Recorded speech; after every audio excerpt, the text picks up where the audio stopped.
What se Guego? I'm at the Baltimore airport, of all places, right now, and I just had some surprisingly good sushi. And now I'm here for 4 more hours while I'm waiting for my flight back to Haudenosaunee land.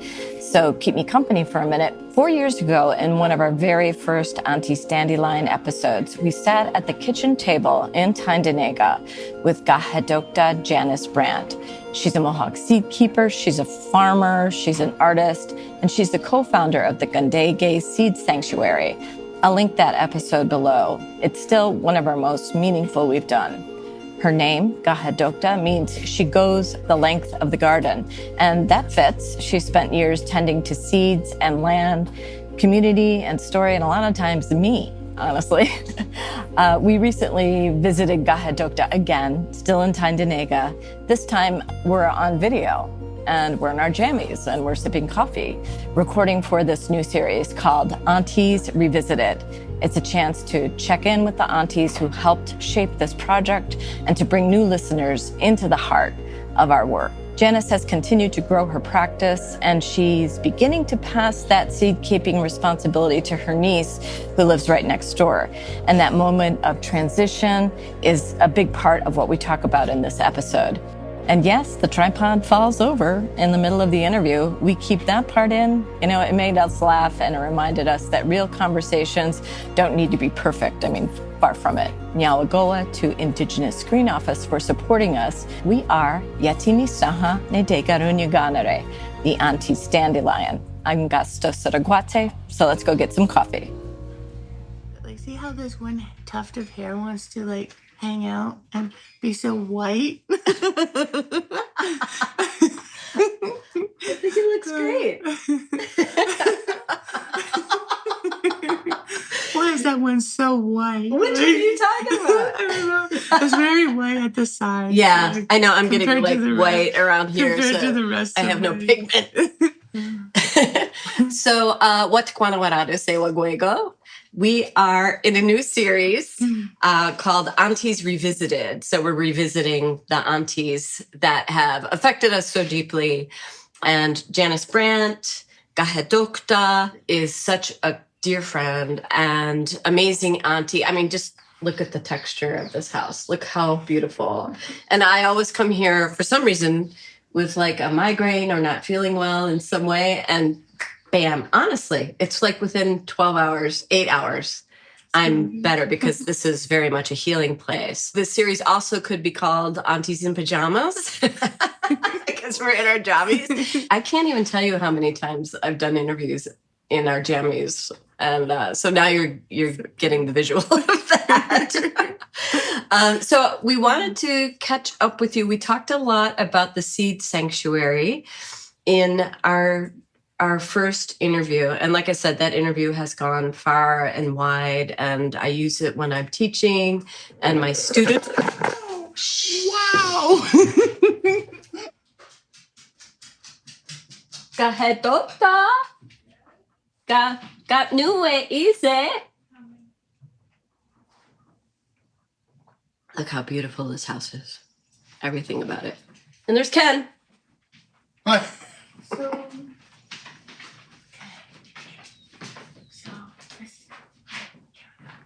No, I'm whispering. I'm like, oh, be quiet. You're the star. You don't have to whisper. Okay, so I finally learned how to use my tripod. So here we are on Kanyen'kehà territory and revisiting you. As I said, you know, the last time we talked, it was largely focused on the Seed Sanctuary. And you were just a few years into that. And now that still exists. And what we want to do in the series is catch up with you. What's happened since? What are you working on? And it doesn't necessarily have to focus on the Seed Sanctuary, but that's been a success and an inspiration to so many people. So tell us what you've been up to and what you're focusing on these days. Okay.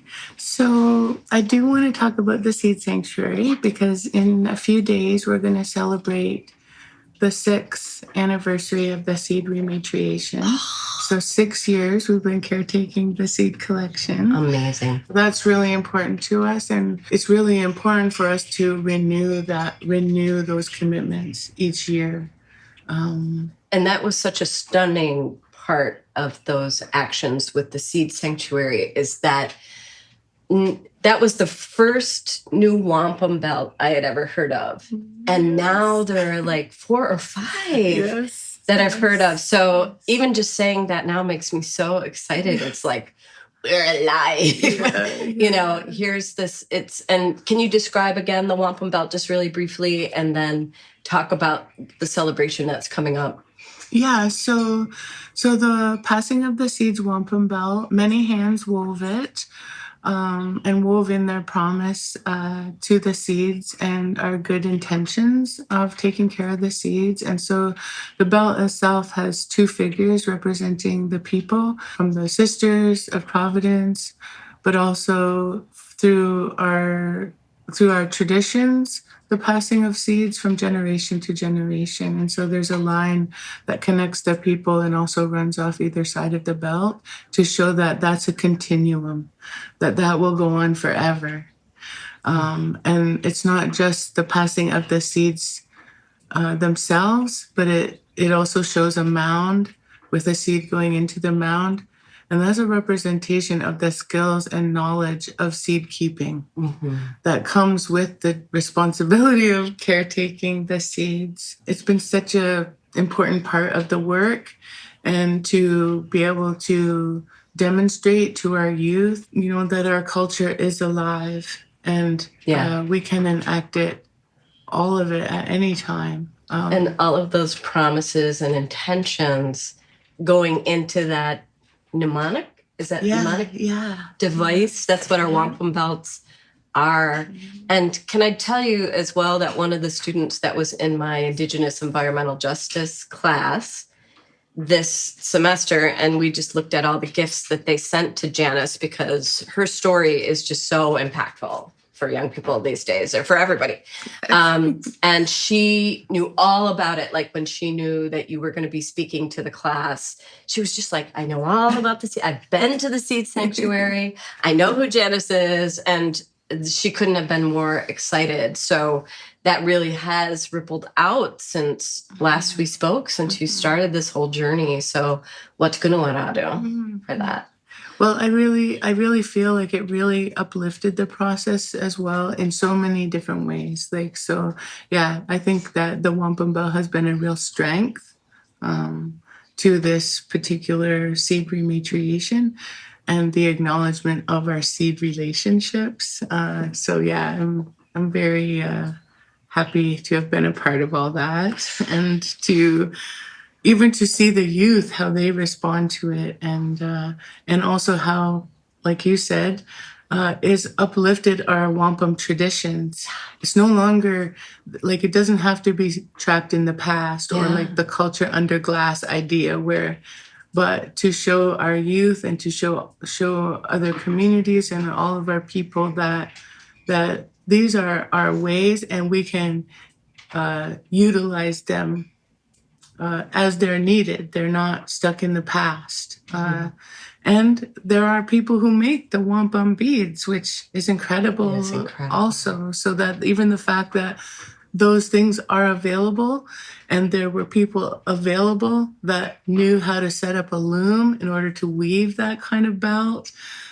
So just all of the skills and knowledge, even that went into the belt itself.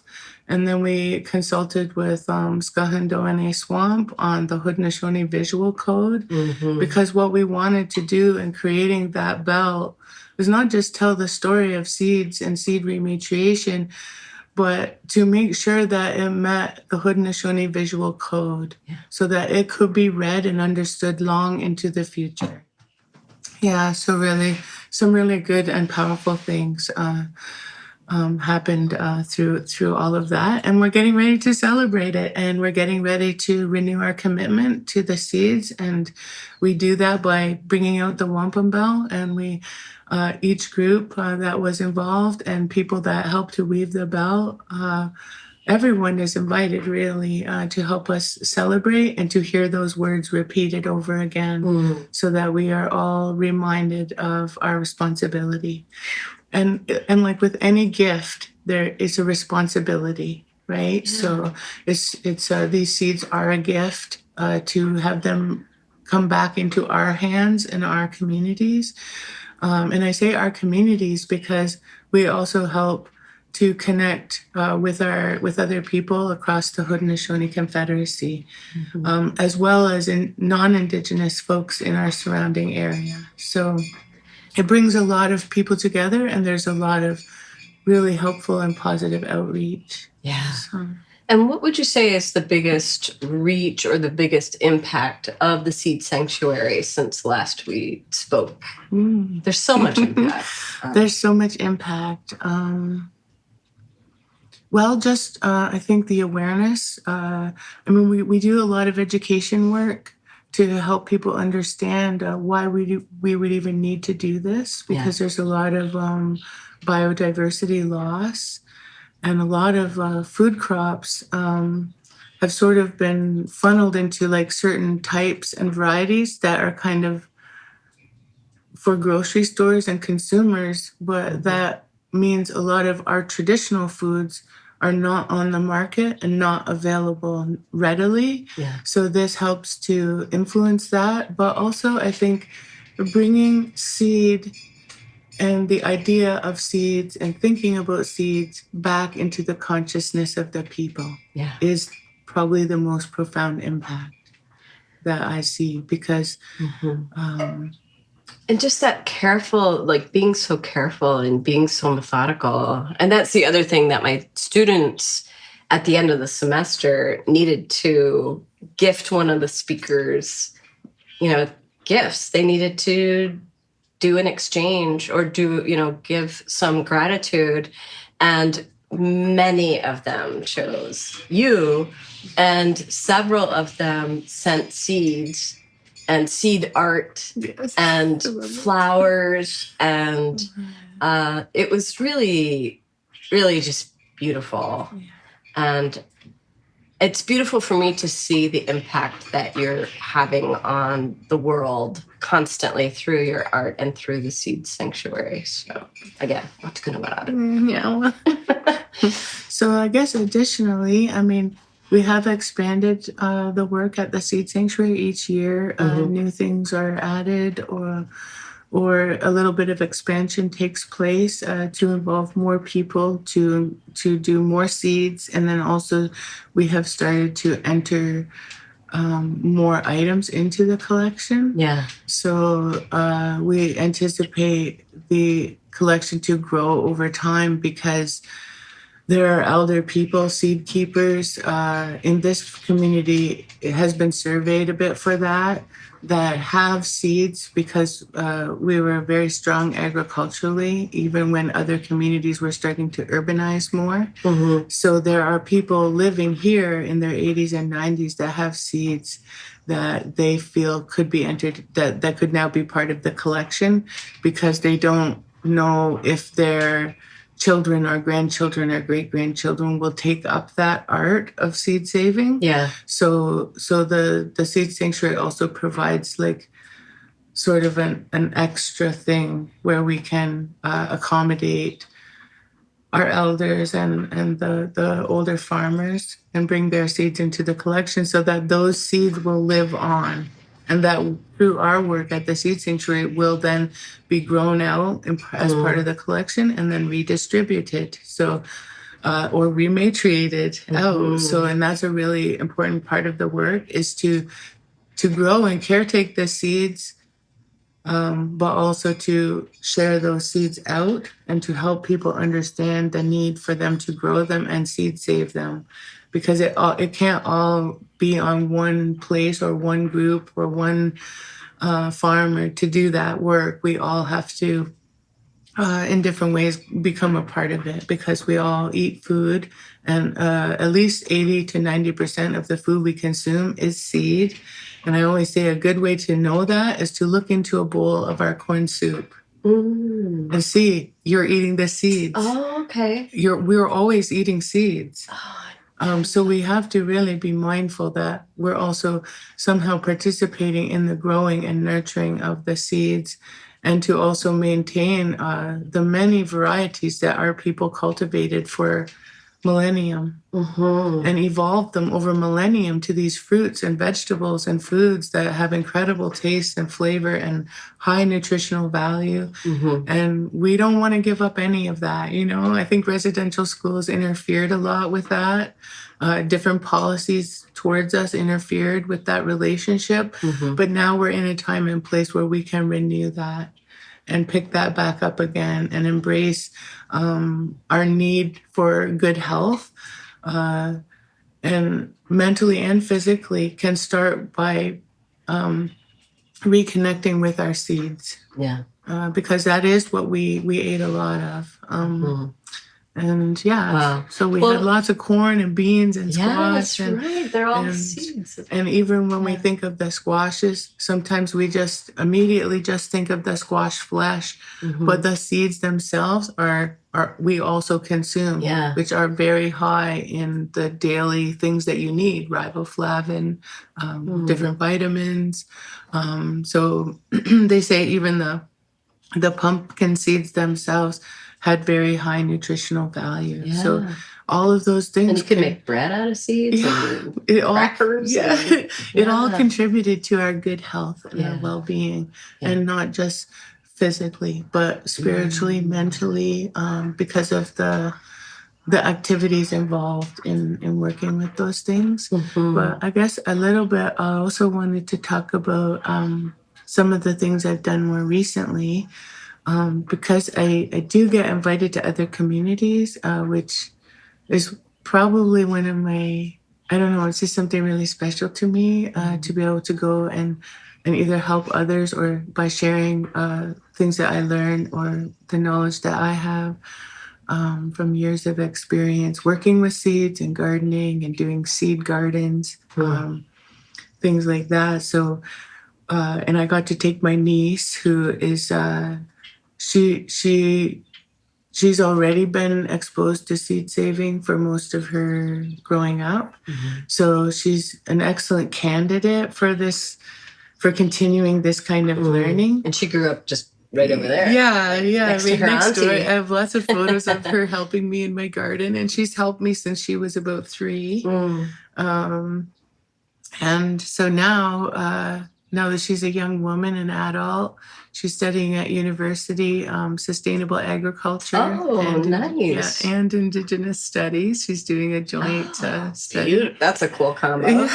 So I've been waiting for this opportunity, I guess, as her auntie, to start bringing her along to things. And one of the things I didn't want to do was pressure her. I wanted her to kind of come into it on her own. So then I said, would you like to come to Ganawage with me? Oh, yes, Auntie, I'd like to do that. So we went 4 days to Ganawage. And was that a seed exchange? So it was a seed gathering and exchange. And so I had an opportunity to do a presentation along with many other presenters from our Haudenosaunee community, and then also a few non-Indigenous gardeners also spoke as well. And it was just the environment was so nourishing, and the food was so nourishing, and the people were so nourishing, and she was so lifted up by all of that. And she can feel like she feels welcome, she feels the importance.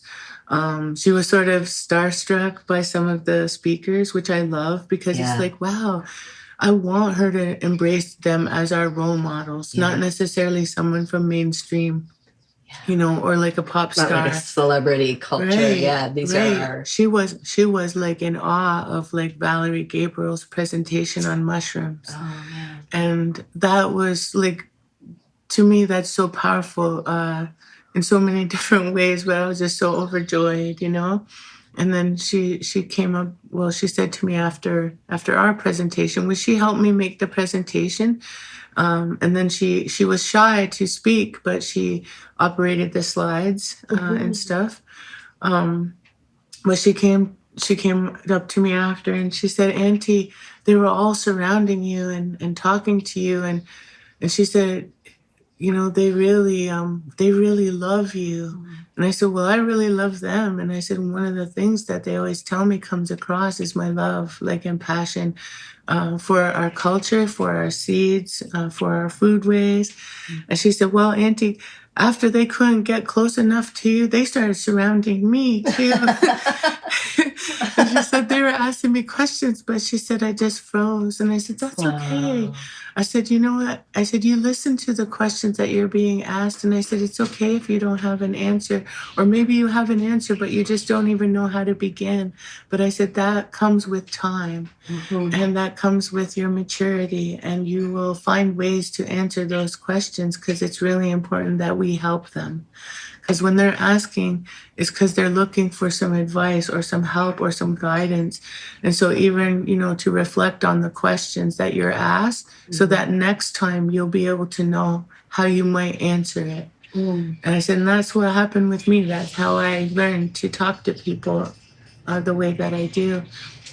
And after we got back and it was time to take her home and I pulled in her driveway and she just turned to me and she said, Auntie, I want you to know that I had such a great time and I learned so much. And so I was so grateful. And then I said, well, do you want to come to Akwesasne in a couple of weeks? And she was like, yes, I want to. Oh my God. So then we went to their gathering.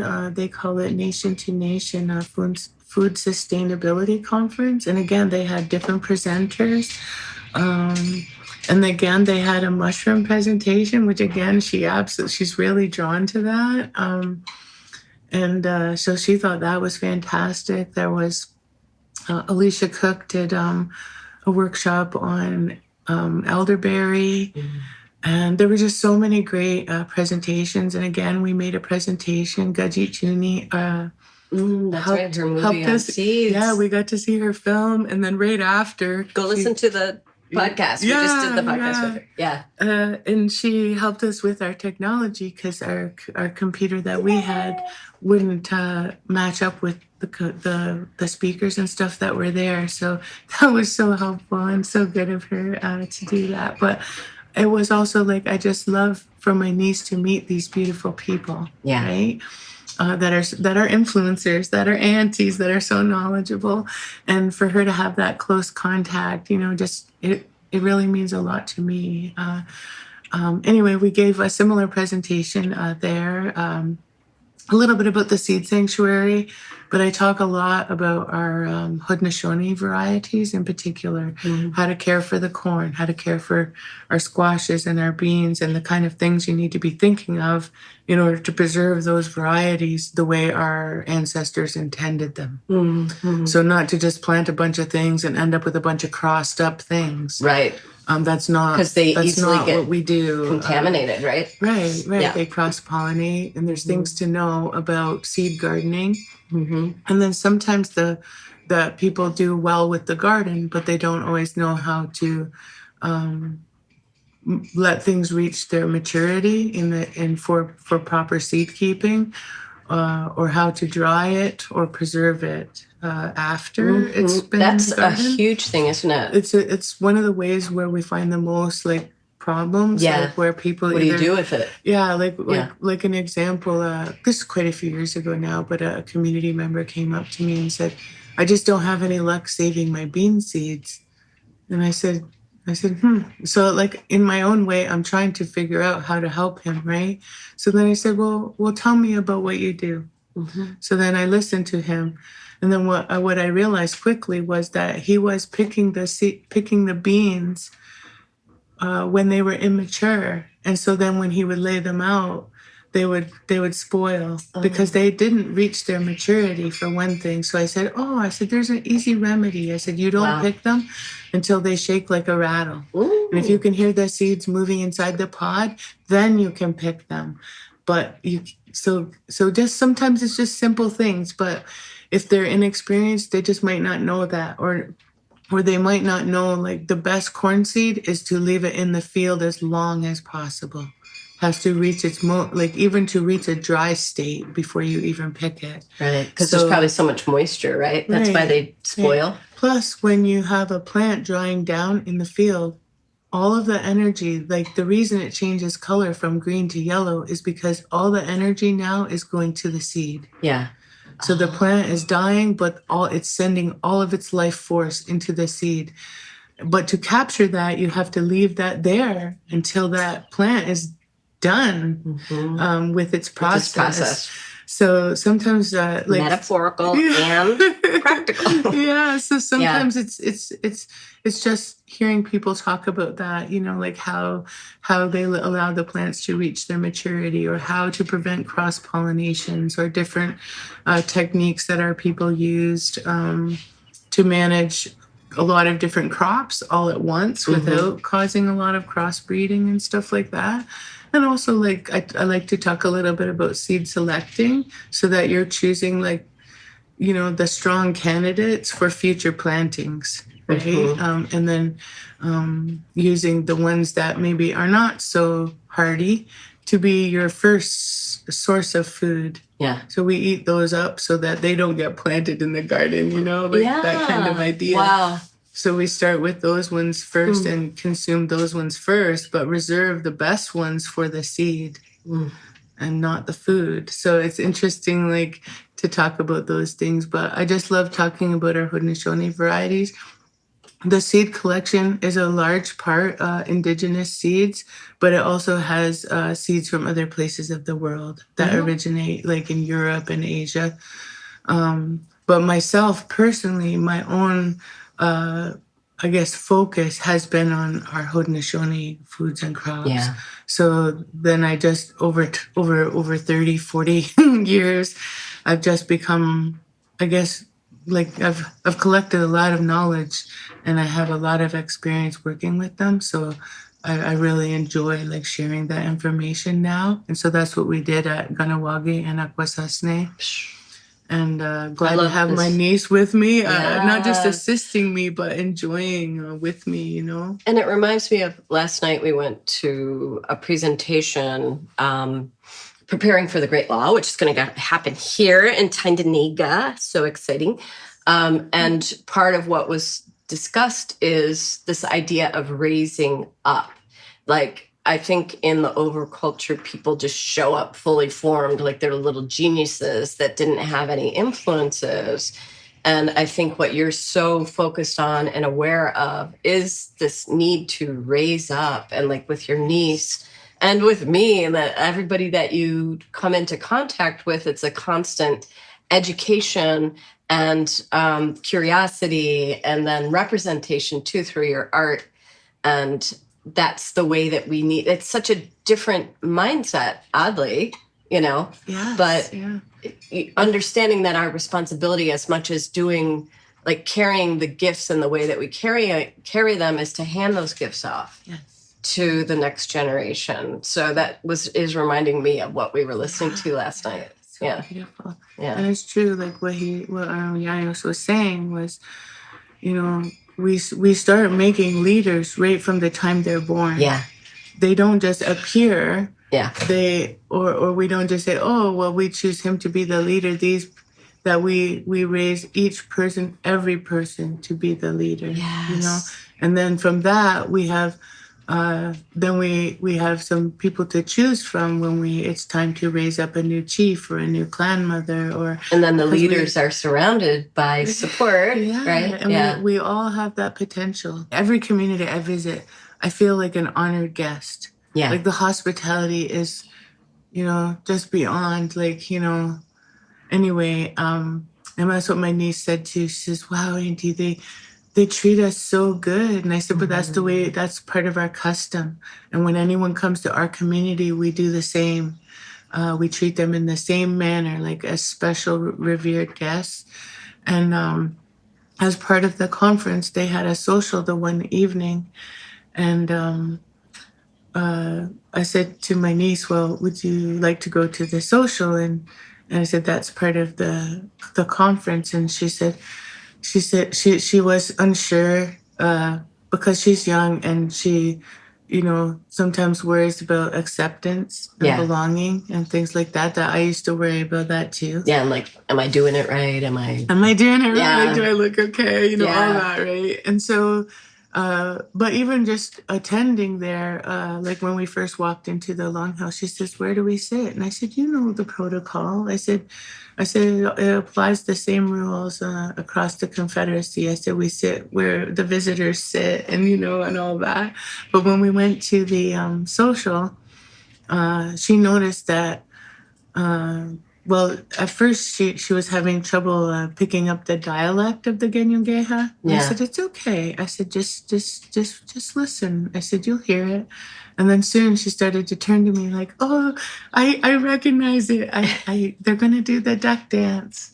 I said, yeah. And so that helped her too to hear the different dialect. Yeah. And then also she's like training her ears to listen. That's for awesome. the Kanyen'kehà, so that she doesn't feel like that she's not a part of it, like that she feels like maybe I don't understand enough, but she does. It's training yourself to listen, and that's so amazing too. Between our territories, is Kanyen'kehà ja, not gya? Yeah. So So between our communities, there is that difference that I think I've talked about on the podcast. A few dialectic things. Yeah, that are different. And then just pronunciation and speed and speed, references. And a Huanja and a Hunja. Mm-hmm. That confused me. My really good friend was saying a Hunja when she was referring to the earth. And I'm like, what are you saying? And she's a really good speaker. And I'm like, what are you even saying? And she was doing the same with me. She's like, I thought you were a speaker. Anyway. Well, and something similar happened at Ganawage as well, because they're even more diverse because of the location, right? So at their conference, there was English. And then because there was people from across the Confederacy, there was Mohawk, Ganasatake dialect, Ganawage dialect, Kanyen'kehà dialect. And then there was Archie Bomberry. He has both parents. One parent, I think, Onondaga, and one parent, Cayuga. Okay. So he said to me, I don't speak either one, but he speaks an interesting combination of those two languages together. But at the same time, Emma, my niece, Jyotidiso, she was shocked when I understood Archie. Yeah. And I said, but that's from my exposure to listening to the people speak and from attending different gatherings. And that even though Archie thought I could not understand him because it was a combination of Onondaga Cayuga, but I understood him. And then I answered him back in Kanyen'kehà, and he understood me. Yes. And Emma was just in awe of that. She was like, wow, I couldn't even believe that. That was amazing. But then there was also French, because we're in Quebec. And there were also people from other countries. Yeah. There was a person, I can't remember now if she was, I think maybe Romanian. Okay. And she was speaking a little bit of Romanian. And then there was also two university students from McGill, but they were from French-speaking Belgium. So there was a lot of language diversity. Oh my God. But as I explained to Emma, I said, because she noticed it right away and she commented on it. And I said, isn't that beautiful to hear multiple languages? I said, you have to think back, like before contact even, that our people would have heard and spoke many languages. We were never a unilingual language people. Yeah, at least 6 of our nations to begin with, and then English, and then French. Yeah, and my own ancestor, Molly Brant, like I expect that she spoke at least 12 languages. Whoa. Yes, and at least understood maybe even a few more languages additionally. And Molly Brant was a diplomat and strategist in the Revolutionary War, and such a huge impact on all of our nations, our whole Confederacy. Yeah. They kept her under close watch and brought her to Canada quickly, or what became Canada, to make sure that she didn't switch sides. Because the relationship between the Mohawks and the British was wearing thin. Yeah. At that time. But anyway, while we were at the social, she started like listening and hearing and recognizing the words, which I was really proud of her, and she was really proud of herself. I could see the light shining in her to feel that sense of, wow, I do understand, you know?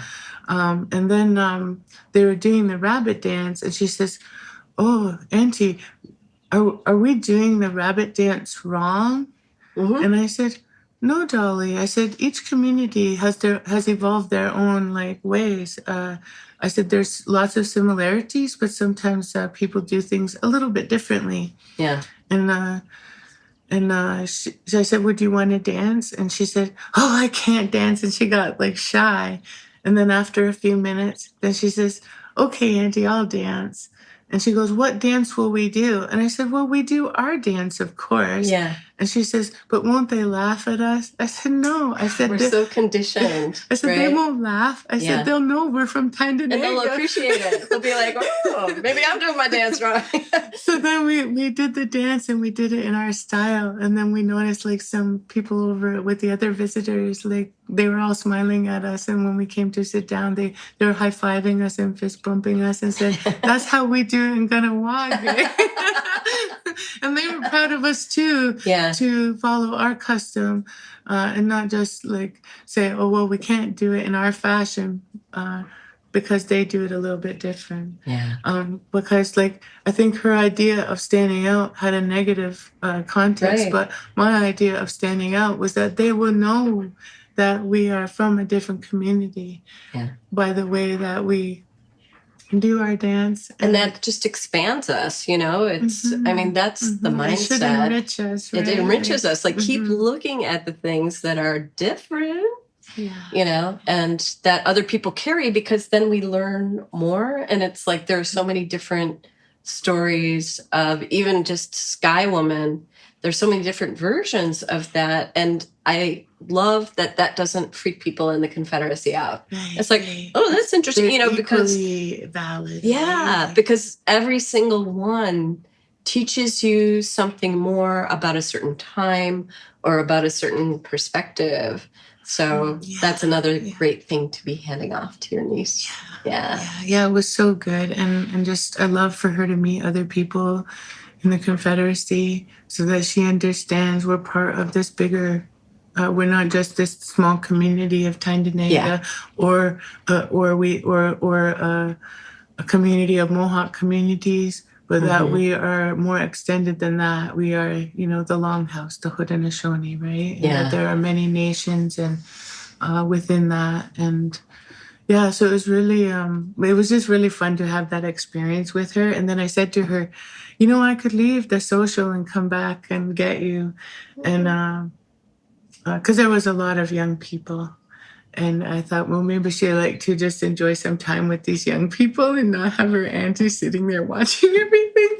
But she said, absolutely not, Auntie. I don't want you to leave because I always have questions and you always have answers. And I said, well, I don't always have answers, but I try. Yeah. And because even when she asked me about the rabbit dance, she goes, how do you know like the way that we do it in Kanyen'kehà is okay? I said, because if you look at the legend of how the rabbit dance came to us and that relationship and why we even do this dance, I said it tells you right in the story, right in the legend, how the dance goes. The rabbit hops away from the boy, and then the boy takes a step towards him, and then the rabbit hops away again. And I said, and that's what the dance replicates. Nice. And she's like, oh, Auntie.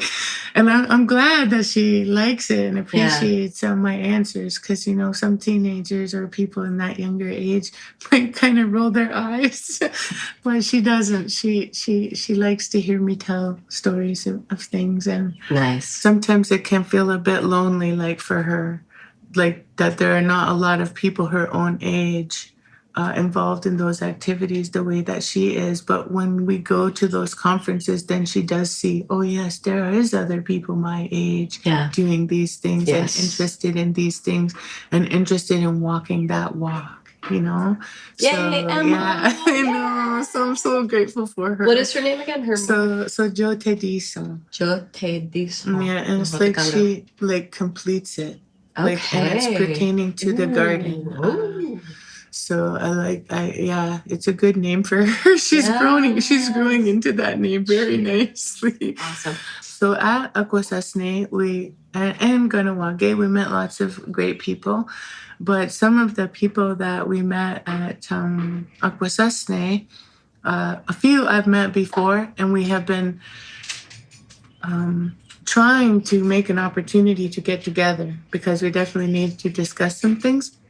And a few of them are younger, upcoming farmers. And very interested in our culture, or are very interested in our own cultures, like food crops and taking care of them and seed keeping. So a few weeks after our visit there, a group of them came here. And we hosted them here at my home. We were supposed to do a tour of the seed sanctuary, but it's early in the season. It was too wet. But we hosted them here, and Emma came and got to see them again here.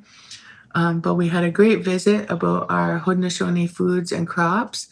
And I was also able to share some of the Seneca cowhorn potato with them because we have been growing it and working with it for 10 years here in Tyendinaga. We were able to re-enter it into the Seed Sanctuary collection. So we have a backup.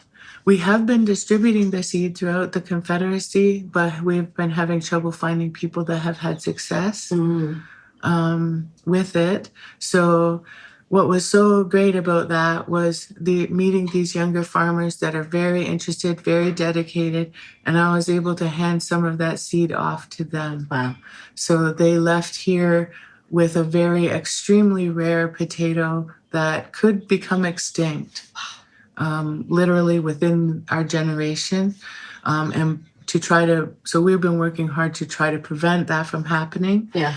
And so I'm really hoping and hopeful, and maybe all our collective prayers, that those younger people will have success and be able to carry that Seneca cowhorn potato long into the future. Yeah. Because I know my time here, is only so long. And so I'm trying to do my best to make sure that it gets carried on. Yeah. And so I do try to make those opportunities to meet and have special visits with those people that show a dynamic interest, because the seed is so rare that we can't just hand it off to anyone anymore. Yeah. It has to be very strategically placed with people that have experience. That's astounding. And that can then teach other people how to take care of it, and then they can share it.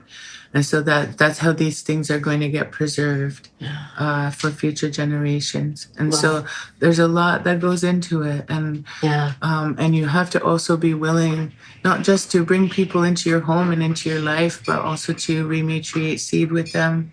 It's a lot of trust and relationships. And that's what, like, when they left here, like, we took a group photo and there was lots of hugs. And even after, I got a few messages saying, like from the one person that attended, he said, I'm just coming into this seed keeping idea and understanding. And he said, but it was so beautiful to sit around a table and to hear the stories of different seeds going back like a few generations, or sometimes a long way in some cases.